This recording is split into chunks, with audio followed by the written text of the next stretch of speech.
한 주간도 주님의 은혜 가운데서 살아오신 여러분들을 주님의 이름으로 사랑하고 축복합니다. 이 시간 함께 찬양 두 곡을 하시고 말씀을 나누도록 하겠습니다.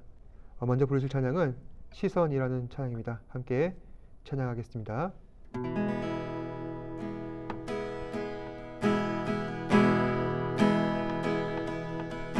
내게로부터 눈을 들어 주를 보기 시작할 때 주의 일을 보겠네.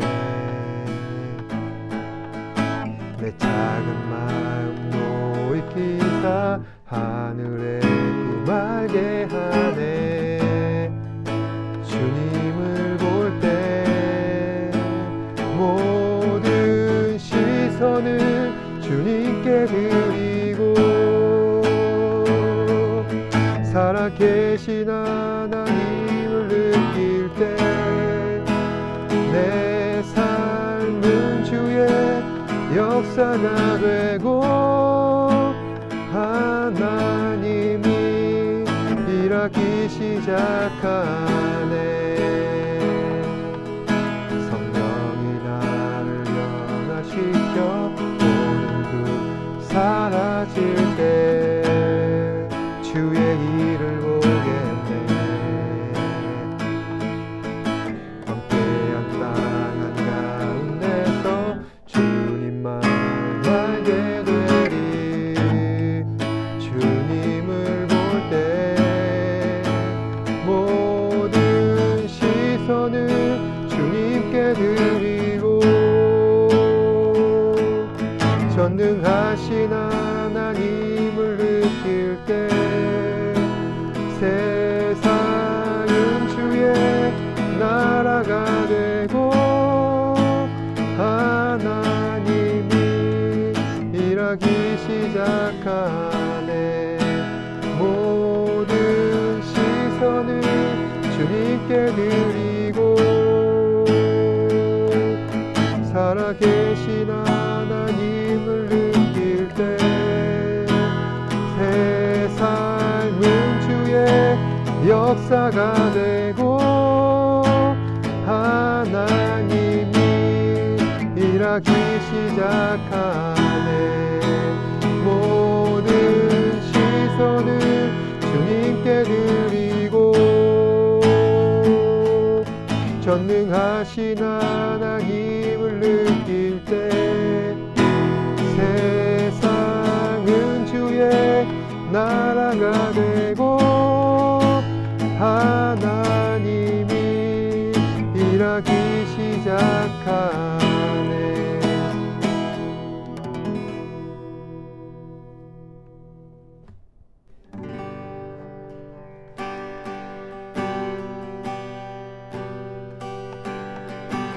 주의 보좌로 나갈 때 어떻게 나가야 할까?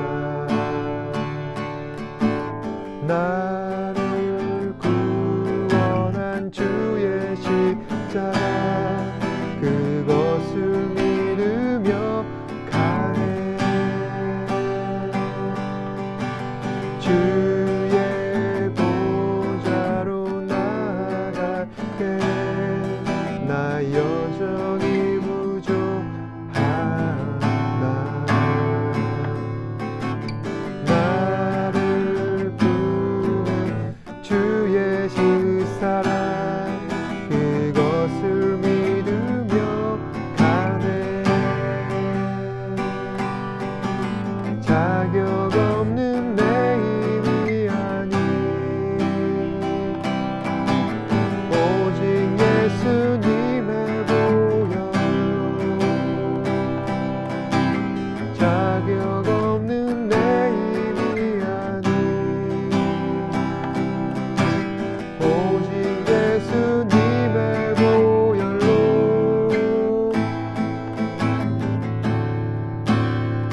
십자가의 보혈 완전하신 사랑 힘입어 나아갑니다. 십자가의 보혈 완전하신 사랑 힘입어 예배합니다.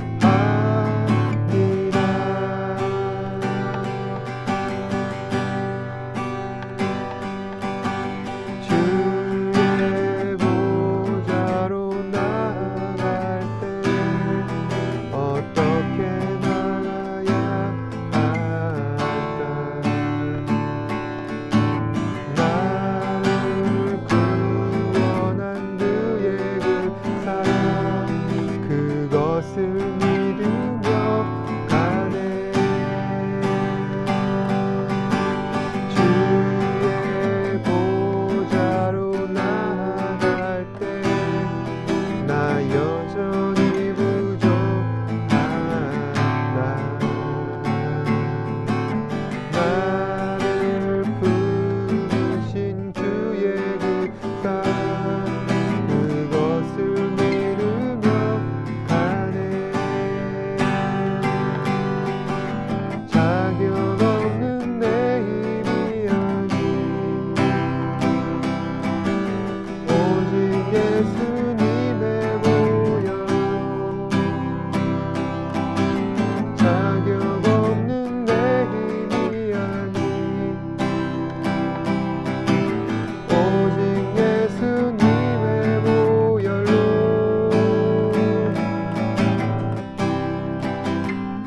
십자가의 보혈 완전하신 사랑 힘입어 나아갑니다. 십자가의 보혈 완전하신 사랑 힘입어 예배합니다. 십자가의 보혈 십자가의 보혈 완전하신 사랑 힘입어 나아갑니다. 십자가의 보혈 완전하신 사랑 힘입어 예배합니다.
말씀에서 이스라엘은 70년 만에 옛 땅으로 돌아와 자신들의 조상들이 살았던 고향으로 각자 흩어져 살아가게 됩니다.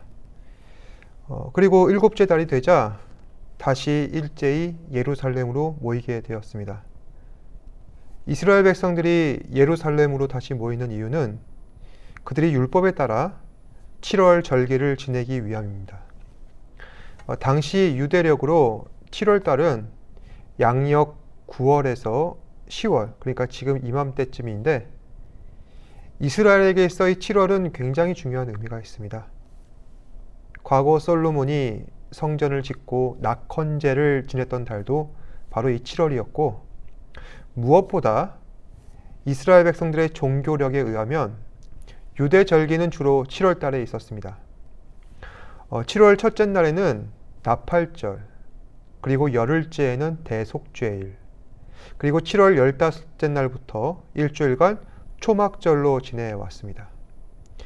이스라엘 백성들은 이 절기를 지내기 위해 전국 각지로부터 예루살렘에 모이게 됩니다.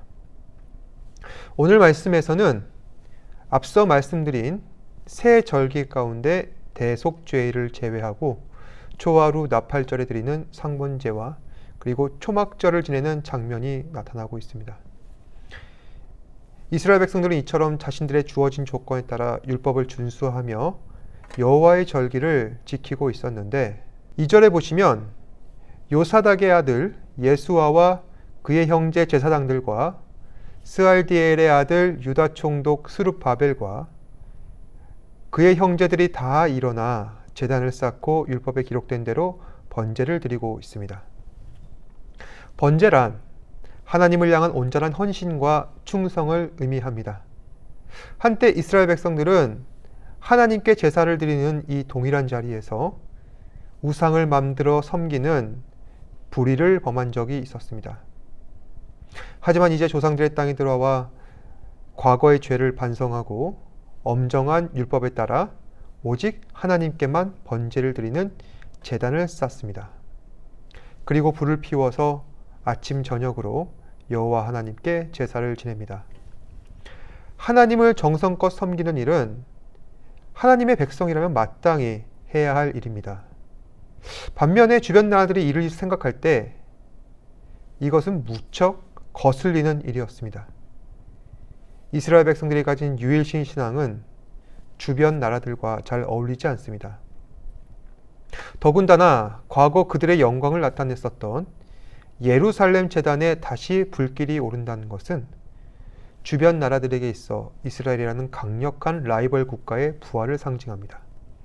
따라서 에스라 4장에서는 예루살렘 성전 건축을 주변 나라 사람들이 방해하여서 16년간 그 사업이 중단되게 되는데, 결국 다리오 2세 때 다시 성전 건축을 위한 지원을 받게 되면서 성전이 완공되어 봉헌식을 치르고 이듬해 1월 유월절을 준수할 수 있게 되었습니다. 오늘 말씀에서 이스라엘은 주변 나라들의 시선에도 아랑곳하지 않고 예전처럼 하나님 말씀에 기록된 규례를 따라 매일 하나님께 번제를 올리고 있습니다. 그리고 이 일은 초막절까지 이어집니다.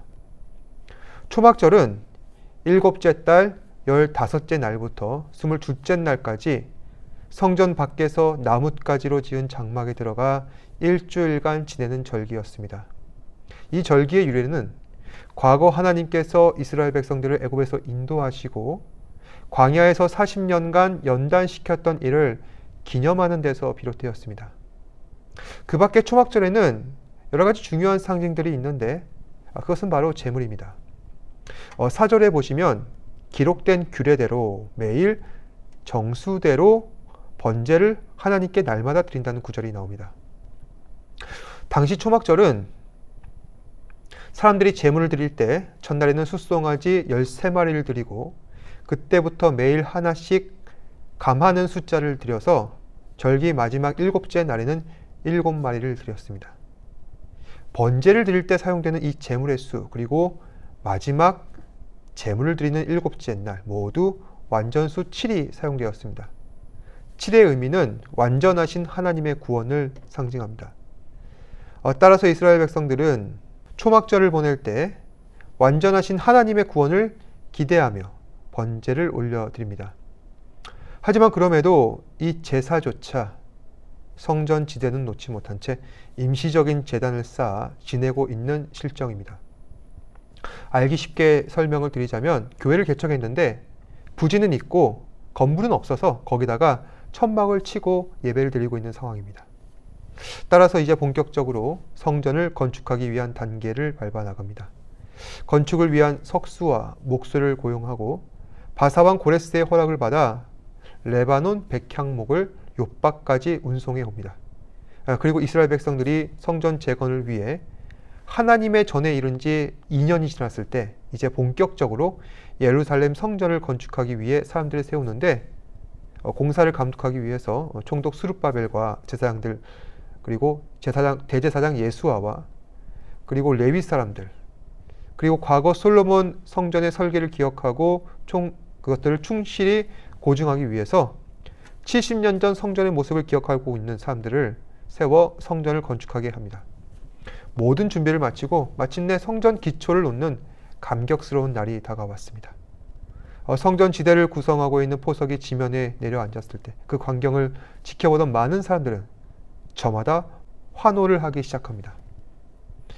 제사장들은 예복을 입고 나팔을 들고 레위인들은 재금을 들고 서서 여호와 하나님을 찬송합니다.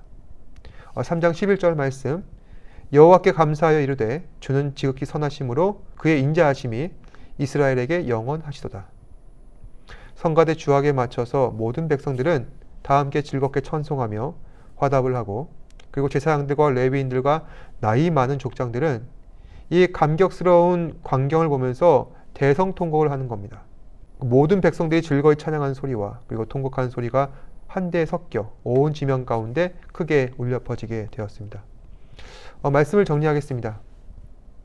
오늘 말씀의 핵심은 하나님과의 관계 회복에 따른 감동입니다. 이스라엘 백성들은 율법에 따라 정해진 절기를 지키며 말씀에 기록된 규례대로 하나님께 번제를 드리는 가운데 점차 하나님과의 관계가 회복되어 갑니다. 아직 이스라엘은 자신들의 무너진 성적을 다 회복하지 않았습니다. 그럼에도 불구하고 이스라엘 백성들은 주어진 조건 속에 최선을 다해 하나님을 예배합니다. 비록 그들이 드리는 예배는 완전하지는 않았지만 마음의 중심을 아시는 하나님께서 완전치 못한 상황 가운데서도 전심을 다해 드리는 그들의 예배를 기뻐 받아 주십니다. 하지만 그럼에도 불구하고 여전히 이스라엘 백성들의 예배는 완전치 않습니다. 왜냐하면 아직 그들에게는 성전이 완성되지 않았기 때문입니다. 오늘 말씀해 보시면 7월 초하루에서 초막절까지 연일 이어지고 있는 7월 절기 가운데 가장 중요한 절기 하나가 빠졌습니다. 그것은 바로 대속죄일입니다. 대속죄일은 대제사장이 성전 지성소에 들어가 온 백성의 죄를 용서할 대속물을 바쳐야 가능한 절기입니다. 이를 위해서 가장 중요한 것은 성전과 그리고 그 성전 안에 있는 지성소입니다. 하지만 그들에게 아직 성전이 없었습니다. 그래서 그들은 자신들의 죄를 완전히 대속할 대속죄일을 지낼 수가 없었습니다. 아무리 예배를 드려도 자신들의 죄를 대속할 이 절기를 지키지 못한 이스라엘 백성들은 이제 성전을 사모하게 되는 것입니다. 그리고 그 성전의 기초를 구성하는 머릿돌을 처음으로 놓았을 때 이스라엘 백성들은 다 함께 환호하게 됩니다. 제사장들과 레위 사람들 그리고 나이 많은 족장들은 성전 회복의 감격스러운 순간을 목격하고 다 함께 찬송과 기쁨의 눈물을 흘립니다. 단지 돌 하나가 놓여졌을 뿐인데 그게 뭐 큰일이라고 그들은 기뻐하는 걸까요? 그런데 그 돌은 단순한 돌이 아닙니다. 이 머릿돌은 하나님을 예배하기 위한 첫 단추이자 전부인 것입니다. 마치 예수 그리스도께서 교회의 머릿돌이 되셔서 우리를 위한 처음과 나중이 되신 것처럼 하나님의 교회가 세워지는 과정은 하나님의 은혜를 사모하는 자녀들에게 있어서 큰 감격과 기쁨이 될 수밖에 없습니다. 그리스도께서는 교회의 머릿돌 되시며 우리를 위한 구원의 시금석이 되어주십니다. 남들이 볼 때는 단순한 모퉁이 돌에 지날지는 모르겠지만 하나님을 사모하고 전심으로 예배하고자 하는 사람들은 예수 그리스도를 머릿돌로 여기는 겁니다. 말씀을 마무리하겠습니다. 오늘도 우리는 일상 속에서 하나님을 예배하는 거룩한 제단을 쌓아갈 때 반드시 두 집단의 눈치를 보며 조심스럽게 은밀하게 하나님을 예배하며 살아갈 것입니다. 한 집단은 오늘 말씀에서 등장하고 있는 하나님을 예배하지는 않지만 이스라엘을 못마땅하게 여기는 이웃 나라들이 있었고, 또 하나는 성전 머릿돌이 올라갈 때 함께 기뻐하고 환호하며 즐겁게 찬양했지만 축제가 끝나고 마음이 식어서 다시 예전으로 돌아가는 사람들. 오늘날 우리 교회가 이 두 집단 사이에서 어떻게 하나님의 자녀로서 예배하고 살아가야 하는가, 큰 고민이 아닐 수가 없습니다. 중요한 것은 우리에게는 성전의 머릿돌이 되신 예수 그리스도가 있다는 사실을 기억하는 것입니다. 물론 오늘 우리가 살아가고 있는 이 삶의 현장은 하나님을 예배하기 위한 상황과 여건이 충분치 않습니다. 그럼에도 불구하고 하나님을 예배하는 우리 중심 가운데 그리스도께서 찾아오셔서 성전 머릿돌이 되어주시고 우리의 신앙 중심을 잡아가셔서 영원토록 함께 동행하신다는 것입니다. 마치 오늘 말씀에서 성전 주춧돌이 놓여졌을 때 그 광경을 보고 온 세대가 초월하여 다 함께 환호를 했던 것처럼 다시 우리도 주님 앞에서 온 교회가 다 함께 주님을 경배하는 그날이 반드시 올 것입니다. 이러한 믿음이 오늘도 우리의 유일한 위로가 되어서 우리의 삶의 현장 가운데 진정한 예배의 삶을 살아가시는 저와 여러분 되시기를 주님의 이름으로 축복합니다. 함께 기도하겠습니다. 주님 감사합니다. 오늘 말씀을 통하여서 성전 머릿돌 대신 예수 그리스도께서 그 포석을 놓았을 때 모든 성도와 하나님의 자녀들이 환호하고 기쁨의 눈물을 흘리는 광경을 보면서 다시 우리의 예배를 회복하시고 이 성전을 회복하실 하나님께서 우리 지체들을 다시 모아 예배를 드리며 주님을 찬양하고 경배할 때 얼마나 크고 놀라운 은혜와 감격이 있을지 상상해 보게 됩니다. 지금은 비록 우리의 현실 속에서 숨죽이며 드러내지 않고 조용히 예배 드리고 있지만 언젠가 이 거룩한 성전에 나와 함께 예배하며 찬양할 수 있는 우리 지체들 되게 해주시옵소서. 그때까지 각자의 삶에 충실하고 하나님께서 허락하신 미래를 진지하게 준비하며 하루하루 하나님의 영광을 위해 살아갈 수 있는 우리 사랑하는 지체들 되게 하여 주시옵소서. 감사드리며 살아계신 예수님 이름으로 기도드립니다. 아멘. 주님 가르쳐주신 기도로서 예배 마치도록 하겠습니다. 하늘에 계신 우리 아버지여, 이름이 거룩히 여김을 받으시오며 나라가 임하시오며 뜻이 하늘에서 이루어진 것 같이 땅에서도 이루어지이다. 오늘날 우리에게 일용할 양식을 주시옵고 우리가 우리에게 죄 지은 자를 사하여 준 것 같이 우리 죄를 사하여 주시옵고 우리를 시험에 들게 하지 마시옵고 다만 악에서 구하시옵소서. 나라와 권세와 영광이 아버지께 영원히 있사옵나이다. 아멘.